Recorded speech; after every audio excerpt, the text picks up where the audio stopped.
What is the pleural space? Well, the pleural space is a potential space that's between the parietal pleura that lines the inside of the chest wall and the visceral pleura that lines the lungs as the two pleural membranes fold upon themselves. What are the functions of the pleura and the pleural space? The pleural space helps regulate the pressure inside and outside the lungs during breathing. It is thought that the fluid in the space provides lubrication for the pleural surfaces on the lungs and the chest wall as they slide against each other during the breathing cycle. How much fluid is in the pleural space? This visceral space is estimated to hold between 8 and 10 milliliters of fluid per side in an average sized adult man. So it's not very much fluid. Space. How does it work? The fluid in the pleural space provides mechanical coupling between the two pleural surfaces, and it actually allows instantaneous transmission of perpendicular forces between them. What exactly do you mean by... In the case of heart failure, you have increased left ventricular and atrial pressures, which cause a back pressure on the capillaries in the lung, and therefore you get interstitial pulmonary flooding. And this causes fluid movement and accumulation by transudation into the pleural space. The nature of this fluid is that it's a very low protein content, and as such, it's usually referred to as a transudate. Another example is when there's a tumor in the lung or chest wall.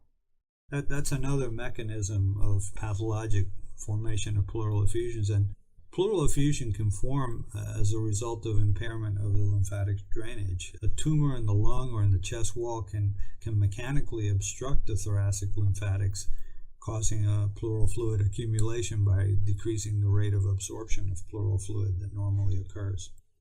In cases of pneumonia, you commonly see pleural effusions. What causes an effusion in that case? Inflammation can increase the permeability or the leakiness of the lung and the chest wall capillaries as a result of inflammation and or infection. So you're right, a classic example of this mechanism of pleural fluid formation is parapneumonic effusion in the setting of an infectious pneumonia. You can have an effusion when there's an unexpandable or trapped lung. What is a trapped lung? Certain conditions can cause the lung to become unexpandable, if you will, in which case the lung physically pulls away from the chest wall, causing an imbalance of pressure, which favors increased filtration of fluid into the pleural space and formation of a pathologic pleural effusion. You can have inflammatory, infectious, or neoplastic changes which can encase the lung surface, leading to a trapped lung with subsequent formation of pleural effusion. There are cases when there's a pleural effusion and the pleural mechanics are fine, nothing's wrong with them. Where is that fluid coming from? Yeah, that's correct. There are certain circumstances in which the fluid formation within the thorax and the absorption are intact. There's nothing wrong. But the mechanism of pleural effusion formation can occur as a result of excess fluid entry via what I would say are non-physiologic routes.